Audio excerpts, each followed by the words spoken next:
이스라엘의 역사상 가장 악한 왕이라고 평가되는 왕이 있습니다. 그 왕은 바로 아합입니다. 여러분들이 익히 알고 계시는 것처럼 이 아합이라고 하는 왕은 북이스라엘을 22년간 다스렸는데 그 이전에 어떤 악한 왕들보다도 가장 악한 왕이다. 최고로 악한 왕이다. 성경은 그렇게 평가하고 있는 왕입니다. 왜 성경이 그를 악하다고 그렇게 평가할까요? 국가적으로는 아합이 나름 통치를 잘했습니다. 그래서 나라가 부강해지고 백성들이 조금 잘 살고 먹을 것 좀 풍족하고 그렇게 불편하지 않은 그런 시대를 살아갈 수 있도록 이 아합이 나름대로 나라는 잘 다스렸어요. 그런데 문제는 그게 아니죠. 아합이 이렇게 성경이 그는 가장 악한 왕이었다고 그렇게 평가하는 이유는 어디에 있습니까? 다름 아니라 이 아합이 바알 숭배와 아세라 숭배, 그러니까 우상 숭배에 전심전력했기 때문입니다. 이스라엘은 하나님의 나라죠. 하나님이 왕이신 나라죠. 솔로몬 이후에 르호보암으로 이어지는 그 왕조를 우리가 쭉 살펴보면 하나님께서 왜 이런 참 심판을 내리셨는가, 왜 이런 징계를 내리셨는가, 성경이 줄곧 우리에게 그 원인을 뭐라고 얘기합니까? 우상숭배 때문이다. 하나님의 말씀에 불순종했기 때문이다. 분명하게 우리에게 가르치고 있죠. 오늘 이 아합도 마찬가지입니다. 이 아합도 바로 우상숭배를 그냥 대충 했던 왕이 아니고요. 하나님도 섬기고 우상도 섬기는 양다리 걸친 그런 왕도 아니었고요. 이 아합은 전심전력, 자기가 할 수 있는 모든 힘을 다 동원해서 그가 맞이했던 이방 여인 이세벨과 더불어서 우상숭배에 앞장섰던 왕이었습니다.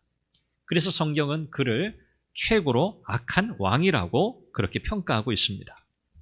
아마 이 이스라엘 백성들의 입장에서는 나라가 평안하고, 그렇죠? 내우외환 이런 표현 하잖아요. 특별하게 어떤 어려움 없이 22년이라는 세월 동안 그래도 먹고 살만했고 큰 어려움이 없다고 생각되었기 때문에 백성들의 입장에서는 괜찮네. 이런 복을 우리가 누리는 것은 모두 다 우리 왕이 나라를 잘 다스렸기 때문인데, 왕이 나라를 잘 다스리면서 그가 영적으로는 뭐 했어요? 우상숭배를 일삼았잖아요. 그러니 백성들은 이렇게 생각하는 거예요. 우리가 누리고 있는 복은 우상숭배를 잘 했기 때문이구나. 물론 우상숭배라는 표현은 안 했겠죠. 우리가 섬기는 바알과 아세라가 우리에게 이런 복을 주었구나 라고 이스라엘 백성들은 생각하게 된 겁니다. 착각이죠. 그렇지 않고서는 이 아합이 이토록 우상숭배를 노골적으로 밀어붙이는데 하나님을 잘 섬기는 정말 바른 신앙이 박힌 그런 하나님의 사람들이 있었다면 이 아합의 이런 우상숭배 정책에 동조하지 않았을 거예요. 그런데 이 북이스라엘 전체가 우상숭배로 인해서 영적으로 타락하게 되었다고 생각한다면 그 가운데 제대로 된 신앙인이 없었다. 믿음으로 하나님 앞에 살아가던 자들이 과연 있었겠는가? 그렇죠? 우리는 그렇게 평가하게 되는 거죠. 그리고 이후에 이 아합의 이런 악행 때문에 지금까지는 이 여로보암이라고 하는 이 왕 솔로몬의 뒤를 이어서 솔로몬을 하나님이 심판하시려고 솔로몬의 신하였던 여로보암을 왕으로 세우셨잖아요. 그런데 이제 이 여로보암이 하나님 앞에서 얼마나 또 악을 행했습니까? 그는 알면서도 하나님을 불순종했어요. 하나님 말씀에. 하나님의 명령을 알면서도 하나님의 말씀에 불순종하고 자기 욕망에 사로잡혀서 자기의 왕조를 세우기에 급급했던 사람이 여로보암이잖아요. 그래서 이 아합이 등장하기 전까지는 성경에서 악의 기준을 이야기할 때 여로보암의 길로 행했다 그렇게 표현합니다. 여로보암의 길로 행했다, 이건 최고의 욕이에요. 최고로 악한 말이에요. 그런데 아합이 등장하고 나서 바뀌었어요. 여로보암 저리 가라요. 이제는 누가 악의 기준이 돼요? 아합처럼 행했다. 이러면 이건 뭐예요? 최고의 욕이에요. 저주의 저주. 이렇게 바뀌게 됩니다. 그러니까 아합이 얼마나 악한 왕이었는가 우리가 알게 되죠. 그는 요즘 표현으로 한다면 어른들은 아시는지 모르겠습니다. 최악의 빌런입니다.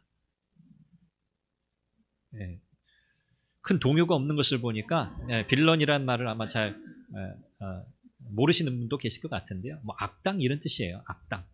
최악의 악당, 최고의 악당. 빌런이라는 표현을 씁니다. 이 아합이 그런 인물이에요. 또 이 아합이 절대 해서는 안 되는 일을 또 했거든요. 그게 뭐냐면 여리고 성을 재건축한 거예요. 여러분, 여리고 성이 무너졌잖아요.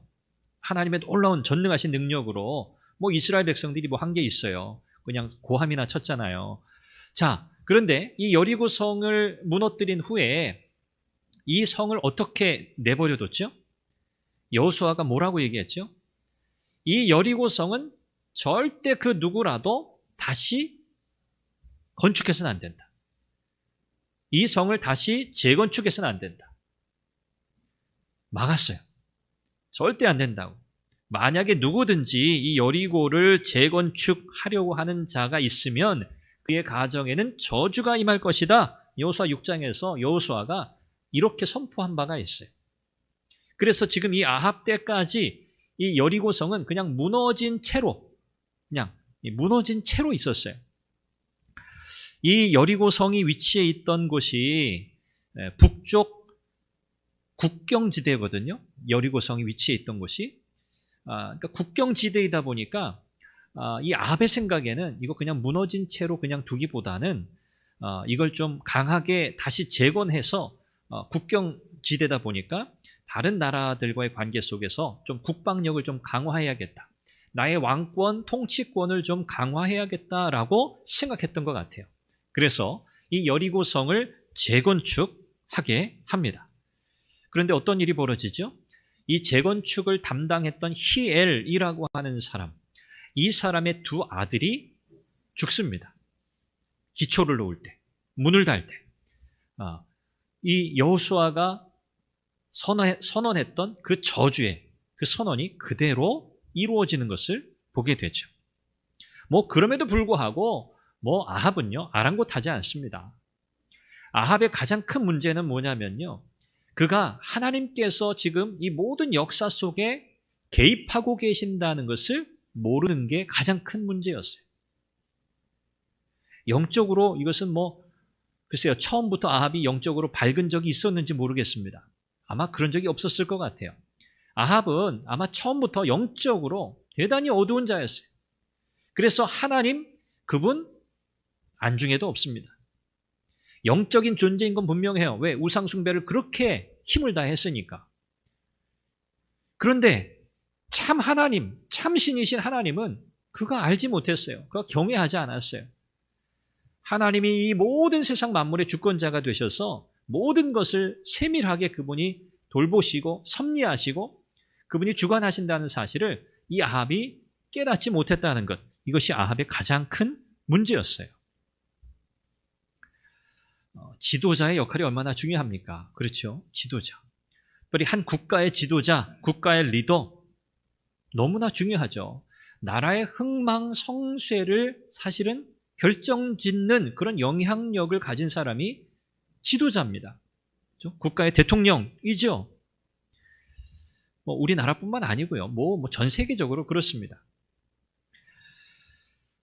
이 지도자가 바로 서느냐, 바로 서지 않느냐, 지도자가 타락했느냐, 그렇지 않느냐, 이것에 따라서 참 나라가 기울기도 하고, 나라가 흥하기도 하고 하잖아요. 그러니까 모든 흥망성쇠의 키가 사실은 지도자에게 있습니다. 우리가 지도자를 위해서 또 이 국가의 공직자들을 위해서 우리가 정말 하나님 앞에 참 간절히 기도해야 할 이유가 거기 있습니다. 이 나라의 모든 형편이 그들의 선택과 판단에 의해서 정말 잘 되기도 하고 정말 엉망진창이 되기도 하기 때문이죠. 이 영적으로 타락했던 이 아합이라고 하는 이 왕, 이 사람은요, 자기가 하는 모든 일마다 악을 낳습니다. 악을 낳아요. 하나님 보시기에 선한 것이 없어요. 온 나라가 우상숭배 죄악으로 물들었기 때문이죠. 죄는 어떻습니까? 하나님의 말씀으로부터 멀어지게 만듭니다. 이게 죄의 가장 큰 특성입니다. 하나님의 말씀으로부터 멀어지게 해요. 말씀을 듣는 자리에서부터 조금씩 멀어지게 해요. 말씀을 보는 자리에서 점점 멀어지게 해요. 그러면 어떻게 되죠? 우리는 영적으로 무감각해집니다. 하나님의 말씀에 감흥이 없습니다. 말씀을 들어도 아무런 마음의 감동이 없는 거예요. 이것은요, 영적으로 내가 지금 대단히 심각한 문제가 생겼다는 증거입니다. 말씀을 듣는데 마음에 찔림이 없어요. 말씀을 듣는데 감동이 없어요. 은혜가 없어요. 감격이 없어요. 말씀에 대한 반응이 없어요. 이것은 우리가 거듭난 그리스도인이라면 이것은 영적으로 지금 내가 대단히 큰 문제에 처해 있다는 증거이기 때문에 즉각 자신을 살펴야 하고 도대체 내가 왜 이렇게 영적으로 무감각한 자가 되었는지 그 원인을 빨리 찾아야 돼요. 그리고 그 문제를 해결해야 돼요.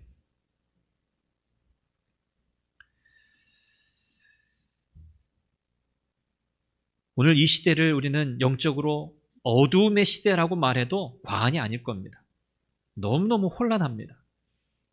너무너무 어지럽습니다. 뭐 정치만 어지러운 게 아니에요.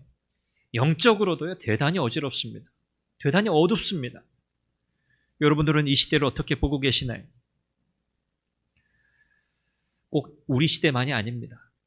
역사를 통해서 오늘 우리가 바라보는 이 성경, 이 아합 왕의 시대에 이때는 그야말로 암흑의 시대였습니다. 이런 시대 속에서 우리가 승리하는 길은요, 한 가지 방법밖에 없어요. 영적으로 깨어 있는 거예요.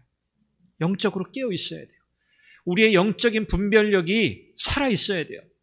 하나님의 백성으로 그리스도인으로 우리가 무감각한 자가 되어서는 안 돼요. 오늘 이 본문의 말씀을 통해서 우리는 영적으로 깨어 있는 사람은 어떻게 살아야 하는가에 대한 답을 좀 찾으려고 해요. 이것이 승리의 길이기 때문에 그렇습니다. 첫 번째, 우리가 영적으로 깨어있는 삶을 살아가야 하는데 이러한 삶을 사는 사람의 첫 번째 특징은요, 하나님의 말씀을 삶 속에서 선포하며 살아간다는 거예요. 말씀을 선포하며 살아가는 자가 돼요. 이것이 영적으로 깨어있는 자의 삶입니다. 흔히 이 부동산 중개업을 하는 분들이 그런 말을 한대요. 집이 없는 게 아니라 돈이 없는 게 문제다. 맞나요? 집이 없는 게 아니라 돈이 없는 게 문제래요. 예산에 맞추어서 이제 집을 구하다 보니까 집이 없는 것처럼 우리가 그렇게 이제 느껴지죠. 근데 실제로 집은 있는데 집을 구할 돈이 부족하다는 거죠. 우리의 신앙생활을 생각해 볼 때 비슷합니다. 우리의 신앙생활도요. 우리가 마주하며 또 때로는 당황하게 되는 인생의 여러 가지 문제들이 있잖아요. 그것이 크든 작든 어쨌든 문제들이 있습니다. 정말 어떤 것들은요, 너무 감당하기 힘들 만큼 크게 여겨지는 문제들이 있어요. 그런데 사실 그 문제 때문에 어려운 게 아니고요, 힘든 게 아니고요, 우리들에게는 그 문제를 해결할 믿음이 작아서 힘들어요. 믿음이 작아서.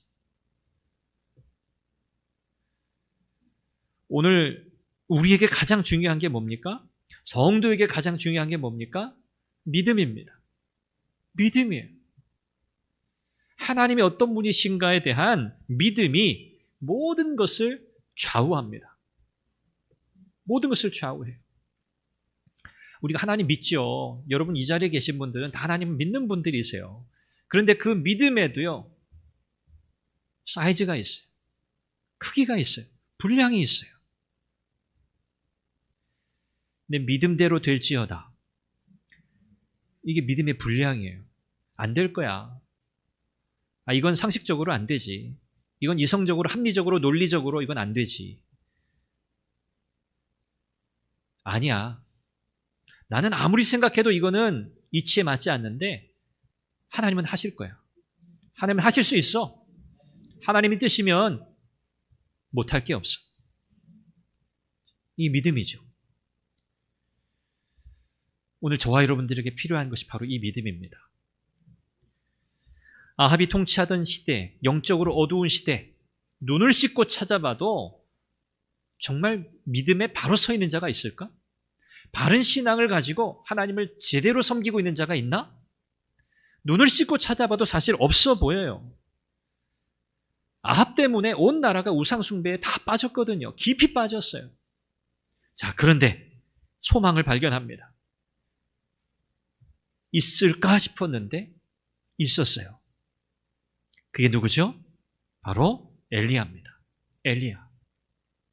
오늘 본문은 엘리야에 대해서 그가 믿음의 사람이었다, 하나님을 잘 섬기는 사람이었다, 이런 설명을 하지 않아요. 이 엘리야의 등장은 마치 혜성처럼 나타난 것 같아요. 어디서 갑자기 하늘에서 뚝 떨어진 것 같아요. 오늘 본문 1절에 그를 소개하기를 길르앗에 우거하는 자 중에 디셉 사람 엘리야가 갑자기 아합에게 찾아가서 말하되, 이렇게 시작해요. 엘리야에 대해서 좀 우리가 배경을 좀 알고 이 사람이 도대체 어쩌다가 이렇게 하나님께 쓰임 받게 되었는지, 그 정말 날아가는 새도 떨어뜨릴 만큼 절대적인 권력을 행사하고 있던 이 아합에게 나아가서 조금도 당황하지 않고 조금도 떨지 않고 하나님의 말씀을 이렇게 선포할 수 있었던 이 엘리야가 도대체 어떤 사람이었기에 이렇게 혜성처럼 등장하는가, 설명이 있었으면 좋을 텐데 성경은 엘리야에 대해서 그런 설명을 하지 않아요. 그냥 짠 하고 나타났어요. 이건 뭘 이야기합니까? 아합이 다스리던 이 영적인 암흑의 시대, 이 패역한 시대에도 하나님 앞에 선 바른 신앙인이 있다는 거예요. 있어요. 2절, 8절에 보면 여호와의 말씀이 엘리야에게 임하여 그랬습니다. 여호와의 말씀이 엘리야에게 임하여. 하나님은 준비되어 있던 엘리야를 택하신 거예요. 평소부터 하나님의 말씀에 귀 기울여 살던 엘리야를 하나님은 택하신 거예요. 그리고 그에게 하나님께서 그분의 말씀을 주신 거예요. 그는 아합 왕을 찾아가서 이야기합니다. 당신은 살아계신 하나님을 거역했습니다. 수년 동안 그 죄 때문에 수년 동안 이스라엘에 이슬도 비도 내리지 않게 될 겁니다. 라고 선포합니다. 이스라엘 백성들이 어떤 우상을 섬겼다고요? 바알. 대표적인 우상이 바알이에요. 바알은 무엇을 주관했냐면 날씨를 주관했어요. 날씨. 풍요의 신, 우레의 신, 천둥 번개를 다스렸어요. 비를 주관했어요. 농사가 잘 되려면 비가 잘 와야 되잖아요. 그래서 바알이 비를 내려주는 신이라고 믿었어요. 그런데 하나님이 엘리야를 통해서 어떤 심판을 하신다고요? 비를 내리지 않게 하시겠다는 거예요. 이슬도 내리지 않게 하시겠다는 거예요. 메마른 땅이 되게 하시겠다는 거죠. 이것은 이스라엘 백성들이 지금 섬기고 있는 우상, 바알, 그 존재가 허상이라는 것을 말씀하는 거예요. 바알이 비를 내리는 게 아니에요. 바알이 비와 바람을 주관하는 진짜 신이 아니라는 거예요. 진짜 비를 주관하시는 분은 누구시라고요? 하나님이시라고요. 이 사실을 선포합니다. 이스라엘 백성들의 거짓된 믿음을 깨뜨리시고 하나님의 주권과 통치를 알리시는 일이었어요. 하나님은 죄악으로 가득 찬 이스라엘 백성들을 꾸짖으시고 그들을 돌이키게 하시려고 하나님 앞에 바로 서 있었던 이 엘리야를 택하셨던 겁니다. 오늘 우리가 살아가는 이 시대에 말씀드린 것처럼 영적으로 대단히 어지럽고 혼란합니다. 아합이 다스리던 때와 같은 영적인 어두움의 시대를 오늘 우리는 사실 살아가고 있습니다. 오늘 하나님은 아합의 시대에 엘리야를 찾으셨던 것처럼 오늘 이 시대에도 하나님의 말씀에 귀 기울이고 그 말씀대로 살아가는 하나님의 사람들을 찾으시는 줄 믿습니다. 오늘 저와 여러분들이 그 사람 되기를 바랍니다.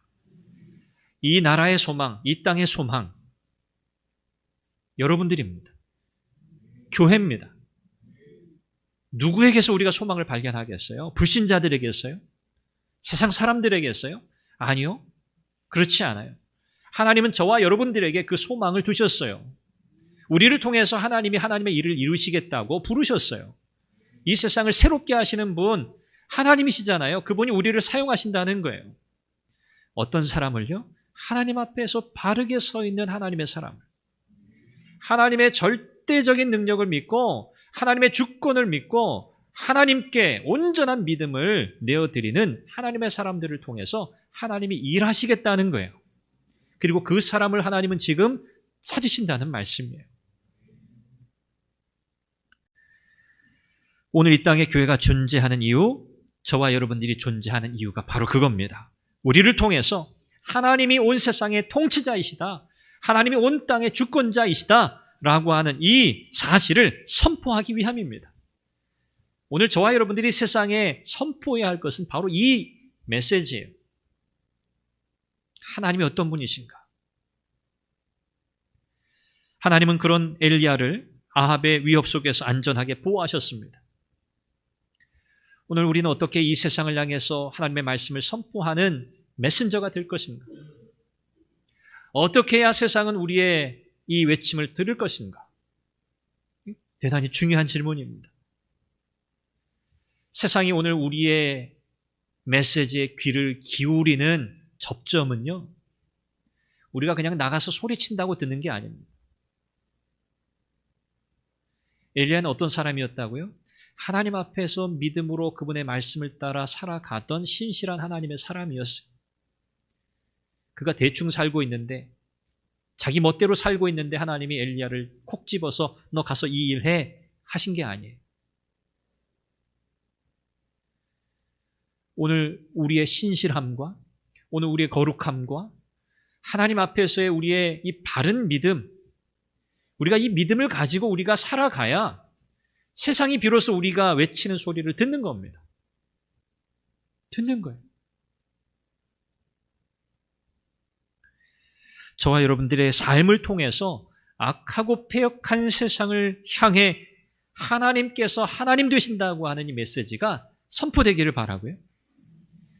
그 메시지를 사람들이 듣고 그들이 회개하고 하나님께로 돌아오는 놀라운 구원의 역사가 있기를 간절히 소망합니다. 두 번째는요, 영적으로 깨어있는 사람의 삶은 하나님의 말씀에 절대적이고 즉각적인 순종을 하는 삶입니다. 절대적이고 즉각적인 순종이에요. 그리고 그 순종은요, 기적을 낳습니다. 하나님은 아합 왕 앞에 나아가서 믿음으로 담대하게 하나님의 심판의 메시지를 선포한 이 엘리야. 아합이 어떻겠어요? 가만두겠습니까? 감히 내 앞에 와서 잡히면 죽는 거예요. 엘리야를 가만둘 아합이 아닙니다. 하나님께서 아합으로부터 엘리야를 보호하시기 위해서 그를 어디로 보내세요? 그릿 시냇가로 보내십니다. 시냇가로 보내세요. 물가잖아요. 왜 시냇가로 보내셨을까요? 이스라엘에 이제 우로가 없어요. 이슬도 없고 비도 없어요. 곧 마실 물이 없을 정도로 기근이 찾아올 거예요. 그래서 하나님은 엘리야의 생존을 위해서 그를 그릿 시냇가로 보내셨어요. 뿐만 아닙니다. 그곳에서 까마귀를 통해서 음식을 공급하셨어요. 아침 저녁으로 고기를 먹게 하세요. 참 좋겠지요. 아침 저녁으로 고기를 먹으면 얼마나 좋아요. 자, 그런데 여러분, 이 참 동화 같은 이야기 아닙니까? 동화 같은 이야기. 시냇가에 가서 있는다는 건 오케이, 납득이 돼요. 그런데 까마귀가 아침 저녁으로 고기를 공급한다? 은혜 갚은 제비, 흥부한 올부, 박씨 물고 온 제비, 이런 이야기 비슷하지 않아요? 까마귀가? 이 까마귀는요, 여러분, 부정한 새예요. 우리 한국 정서에도 그렇잖아요. 네. 까마귀가 울면 여러분들 그러세요? 기분이 안 좋으세요? 까치는 반갑고, 네. 까치든 까마귀든 짖으면은 시끄럽더라고요. 까마귀도 그렇고 까치도 그렇고. 근데 까마귀는 부정한 새였어요. 부정한 새. 동물의 죽은 사체를 먹는 새가 까마귀예요. 이런 부정한 새 까마귀를 통해서 하나님이 엘리야에게 음식을 공급하세요.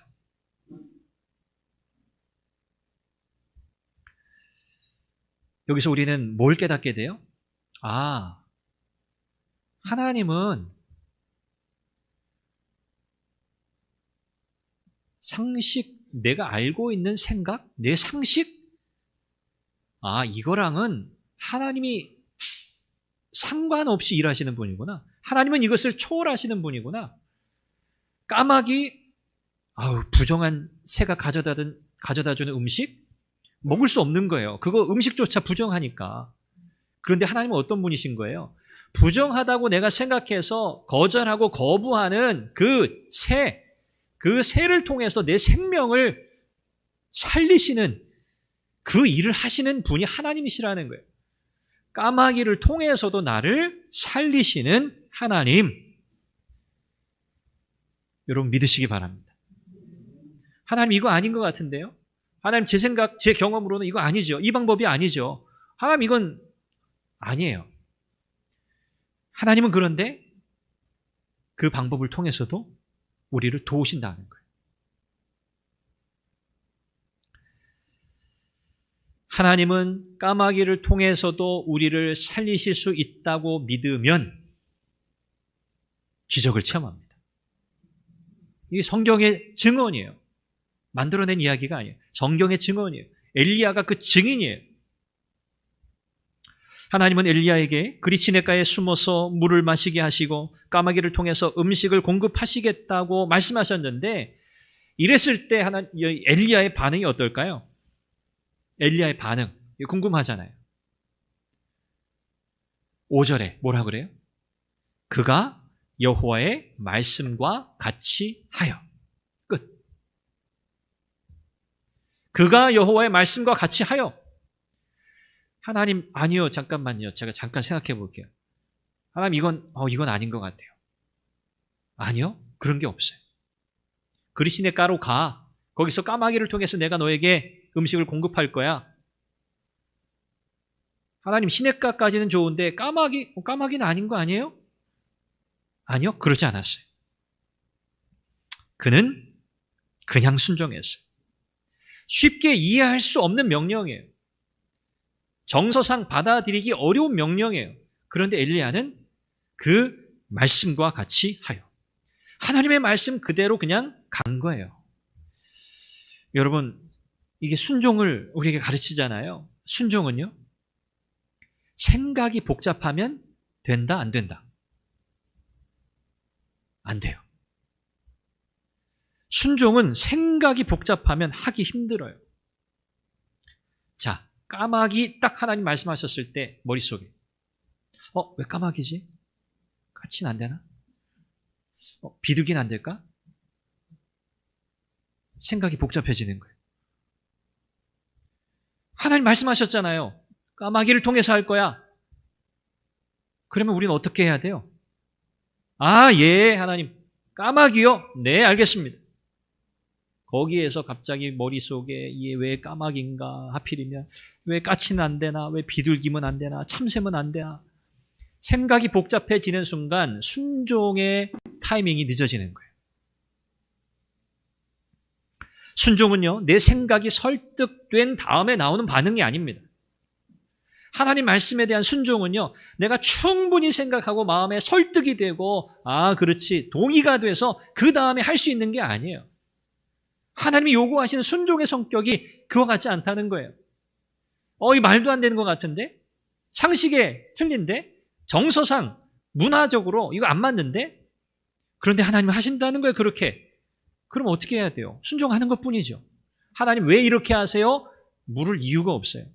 하나님이 하시는 거니까. 중요한 건 뭡니까? 내 생각이 아니에요. 하나님의 말씀입니다. 중요한 건 하나님 말씀이에요. 내 생각이 아니에요. 엘리야는 하나님의 말씀대로 그리 시냇가에 머물렀습니다. 그런데 얼마 지나지 않아서 물이 말라버렸어요. 물이 말랐어요. 엘리야는 물이 말랐으니까 원망, 불평 할 만하잖아요. 하나님, 이제 마실 물이 없는데 어떻게 해요? 목말라 죽겠어요. 누구처럼 그러지 않았어요. 그리고 물이 없으니까 물을 찾아가야겠네? 다른 시내를 찾아야겠네? 그러지도 않았어요. 물이 말랐는데 그냥 그리 시내가에 있는 거예요. 왜요? 하나님이 여기를 떠나라고 말씀하지 않으셨기 때문에. 그리 시내가를 떠나라고 하나님 말씀하지 않았기 때문에 엘리야는 그냥 머물러 있는 거예요. 언제까지? 하나님 명령하실 때까지. 하나님이 다른 곳으로 가라 하실 때까지 그냥 그 자리에 있는 거예요. 물이 없어도. 이게 우리가 잘 부르는 찬양의 가사에도 있잖아요. 가라고 하시면 가고, 가만히 있어. 아무 말씀 없으시면 그냥 있는 거예요. 이게 순종이라는 거죠. 이게 바로 온전한 순종입니다. 하나님은 오늘 우리에게 이와 같은 순종을 요구하신다고 저는 믿어요. 이런 믿음의 사람이 되기를 하나님 원하신다고 믿어요. 우리가 하나님 앞에 이 온전한 순종을 하지 못하는 것은요, 핑계가 많기 때문입니다. 사실. 얼마나 우리가 핑계할 게 많아요. 세상 분위기가 이렇습니다. 세상의 유행이 이렇습니다. 세상의 흐름이 이렇습니다. 대세가 이렇습니다. 얼마나 핑계거리가 많습니까? 물론 우리는 시대의 변화에 무지해서는 안 돼요. 알아야 돼요. 이 세상이 지금 어떻게 돌아가고 있는지 알아야 돼요. 그러나 세상이 아무리 변하고 우리의 생애 마지막이 온다고 해도, 그 어떤 악한 상황에 우리가 처한다고 해도 하나님의 말씀에 어떻게 합니까? 전적으로 순종해야 합니다. 여러분, 이것을 위해서 기도해야 돼요. 우리가. 하나님, 세상은요 점점 이상하게 변해갑니다. 하나님, 그러다 보니까 내 믿음도 이상해져요. 하나님 섬기는 내 신앙의 삶도 이상해져요. 하나님, 변하지 않게 해주세요. 이 믿음 변하지 않게 해주세요. 여러분, 기도하셔야 돼요. 이제 하나님의 명령이 떨어졌어요. 하나님이 엘리야를 어디로 보내세요? 바알 숭배 중심지이자 이세벨의 고향인 시돈 땅 사르밧이라고 하는 지역의 한 과부에게로 보내십니다. 왜 하필 또 이세벨의 고향입니까? 바알 숭배의 본산지예요. 우상 숭배의 본부예요. 이게 시돈이에요. 시돈 땅이에요. 그런데 하나님은 그곳에 있는 사르밧의 한 과부에게로 엘리야를 보내셨어요. 이것은 두 가지 목적이 있죠. 이 과부를 하나님께서 구원하시고자 하는 목적, 그리고 엘리야를 통해서 하나님의 특별한 은혜를 경험하게 하시려는 목적. 이 과부는요, 상황이 형편이 좋지 않아요. 이제 막 죽으려고 하는 참이에요. 너무 힘들었어요. 먹을 게 없어요. 너무 가난해요. 아들 하나 있는데 집에 식량이 이제 떡 하나 겨우 만들어 먹을 만큼의 한 줌 될까요? 그거밖에 안 되는 식량이에요. 그래서 밖에 나와서 나뭇가지 줍고 있었어요. 그러다가 엘리야를 만납니다. 엘리야가 물을 좀 달라 하죠. 물을 가지러 가는데 엘리야가 그 여인을 향해서, 과부를 향해서 이야기해요. 나에게 당신이 가지고 있는 떡 한 조각 먼저 좀 달라. 가지고 있는 떡이 없어요. 내게는 떡 만들 수 있는 가루 조금밖에 없어요. 엘리야가 뭐라 그래요? 그거 먼저 나 먹게 먼저 좀 만들어서 좀 가져다 달라 그래요. 지금 여러분, 이 상황이, 여인의 상황에 지금 이 엘리야가 한마디로 들이대는 건데요. 불쑥 들이댄 거잖아요. 지금 맥락이 없어요. 사실 이 여인의 입장에서는 낯선 사람이 와가지고 자기 지금 죽으려고 그러는데, 아들하고 이거 딱 만들어 먹고 죽으려던 참인데 와가지고 벼룩의 간을 빼먹죠. 그거 자기한테 먼저 달라니, 이게 참 터무니없는 이야기예요. 그런데 엘리야가 뭐라고 얘기합니까? 여호와의 말씀이, 하나님께서 이르시기를, 하나님께서 주신 메시지를 이 여인에게 이야기합니다. 만약 당신이 나에게 먼저 떡을 만들어 대접한다면 비가 다시 내리는 날까지 하나님께서 가루와 기름이 떨어지지 않게 하실 겁니다. 라고 이야기합니다. 이건 뭐죠? 전도예요, 전도. 요즘 말로 하면 전도. 이 우상숭배 문화에 찌들어 있는 이 과부, 이 사르밧 과부 이 여인을 지금 믿음의 세계로 이끌어내고 있는 거예요. 그런데 놀라운 것은요, 이 사르밧 과부가 엘리야를 무시하거나 말도 안 되는 소리라고 저리 가라고 그럴 수 없다고 그러지 않습니다. 사르밧 과부가 어떻게 해요? 엘리야의 말을 그대로 따릅니다. 15절에 보면 가서 엘리야의 말대로 하였더니 그랬어요. 처음 만난 낯선 남자가 하나님의 말씀이라고 이야기하고 떡을 달라니 이 과부가 어떻게 엘리야의 말을 믿을 수 있었겠는가? 우리는 사실 상식적으로는 이해가 되지 않아요. 그런데 결론이 뭡니까? 그 결과 정말 벼랑 끝에 있던 여인이에요. 절망의 한복판에 있던 여인이에요. 이 여인의 이 절망이 소망으로 바뀌는 기적을 체험하게 되는 거예요. 죽을 이유가 사라졌어요. 먹을 수 있는 양식이 비가 다시 오는 그날까지 통해서 가루와 기름이 끊이지 않는 그 놀라운 기적을 이 여인이 체험하게 된 겁니다. 여기서 뭘 가르칩니까? 기적은요, 순종을 통해서 온다는 거예요. 오늘 저와 여러분들에게도 기적이 필요합니다. 여러분 그렇지 않으세요? 여러분 기적이 필요하다고 여러분 생각하지 않으세요? 여러분의 인생에? 하나님 제 인생에는 기적이 필요합니다. 뭐 로또 맞는 이런 거 말고요. 하나님 제 인생엔 정말 기적이 필요해요. 하나님의 역사가 필요하다는 거예요. 하나님의 은혜의 역사가 필요해요. 하나님 내 인생을 좀 새롭게 해주시기를 바랍니다. 하나님, 여러분 그 마음의 소원이 다 있어요. 그런데 그 기적은 오늘날도 일어납니다. 무엇을 통해서요? 순종을 통해서. 순종을 통해서. 이 사르밧 여인이 뭐 이것저것 재고 순종했다는 거예요? 아니에요. 엘리야도 그랬지만 엘리야를 통해서 하나님이 그 여인에게 말씀하실 때 이 여인도 도대체 어찌된 영문인지 모르지만 그냥 그 엘리야의 말 그대로 그냥 따랐어요. 그게 순종이라는 것을 가르치는 거예요, 성경은.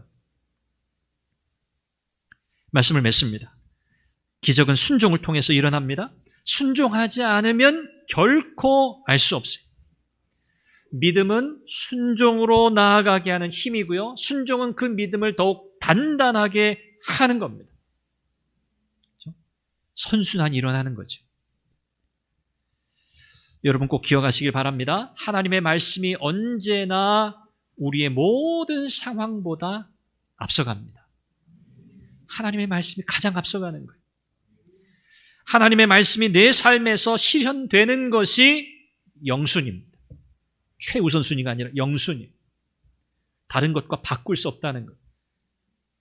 하나님의 말씀이 내 삶 가운데 이루어지기를 원합니다. 하나님의 뜻이 내 인생 가운데 이루어지기를 원합니다. 우리 주님의 기도처럼 오늘 저와 여러분들도 이런 기도 드리길 바랍니다. 그럴 때 우리는 뭘 체험하게 된다고요? 기적의 역사를. 하나님께서 오늘 저와 여러분들의 인생을 어떻게 만들어 가실지, 우리 인생 속에 그분의 살아계심을 우리에게 어떻게 경험하게 하실지 여러분 기대하시길 바랍니다. 하나님 깜깜해요. 앞이 보이지 않아요. 절망적이에요. 두려워요. 어떻게 될지 모르겠어요. 그런데 여러분, 우리의 믿음은 뭐예요? 하나님은 하신다. 하나님은 기적을 일으키신다. 하나님은 오늘도 그분의 뜻을 이루신다. 여러분 이 믿음으로 하나님 앞에 나아가시길 바랍니다. 그럴 때 우리의 인생 속에 세밀히 간섭하고 계시는 하나님의 그 은혜 역사를 우리 모두 경험하게 될 줄로 믿습니다. 기도하겠습니다. 우리 함께 기도하죠. 하나님, 나의 믿음을 더욱 굳게 하옵소서. 하나님의 말씀에 온전하고 즉각적으로 순종하는 믿음을 주옵소서. 어떤 상황에서도 낙심하지 않고 하나님 앞에 믿음으로 나아가고 하나님의 놀라운 기적의 은혜 역사를 체험하는 우리의 삶이 되게 하옵소서. 우리 한 목소리로 기도합니다. 자비하신 아버지 하나님, 은혜와 사랑을 감사합니다. 오늘도 주께서 이 말씀을 통해서 우리에게 어떻게 하면 우리가 영적으로 깨어있는 삶을 살아갈 수 있을지, 영적으로 깨어있는 삶을 사는 하나님의 사람들의 삶이 어떠한지 깨닫게 하시니 감사합니다. 하나님의 말씀을 우리의 삶 속에 선포하며 내어나며 세상 속에 이 말씀의 증인이 되는 삶을 살아가게 하옵소서. 뿐만 아니라 하나님의 말씀에 즉각적으로 온전하게 순종하는 우리가 되게 하여 주시옵소서. 하나님의 말씀이 우리의 모든 상황보다 언제나 앞서가고 하나님의 말씀이 내 삶에서 실현되는 것이 하나님 영숙이 절대적임을 잊지 않게 하여 주옵소서. 하나님 모든 상황 속에서 우리가 하나님 우리의 도우심을, 우리를 도우시는 하나님의 역사를 경험케 하시고 하나님의 기적을 경험하는 우리의 인생이 되게 하여 주시옵소서. 하나님 오늘도 모든 성도들의 삶을 은혜로 붙들어 주옵소서. 하나님 아버지, 영적인 어두움의 시대를 살아가면서 우리가 어떻게 하면 승리하는 삶을 살 수 있을 것인가? 영적으로 깨어있는 삶을 어떻게 우리가 살 것인가? 오늘 말씀을 통해서 그 답을 얻습니다. 하나님, 세상 속에 하나님의 말씀을 담대하게 선포하는 삶을 살아가게 하옵소서. 우리의 삶이 메시지가 되는 인생이 되게 하옵소서. 어떤 악한 상황 속에서라도 하나님이 말씀하시면 이것저것 재고 생각하고 그런 것이 아니라 하나님 말씀하셨기에 즉각적으로 온전하게 순종하는 믿음을 허락하여 주옵소서. 그럴 때 하나님의 놀라운 기적의 역사가 오늘도 경험될 줄로 믿습니다. 기적은 순종을 통해서 일어나는 줄 믿습니다. 믿음은 순종으로 나아가는 힘인 줄로 믿습니다. 온전한 순종, 온전한 믿음을 허락하여 주옵소서. 예수님의 이름으로 기도합니다. 아멘.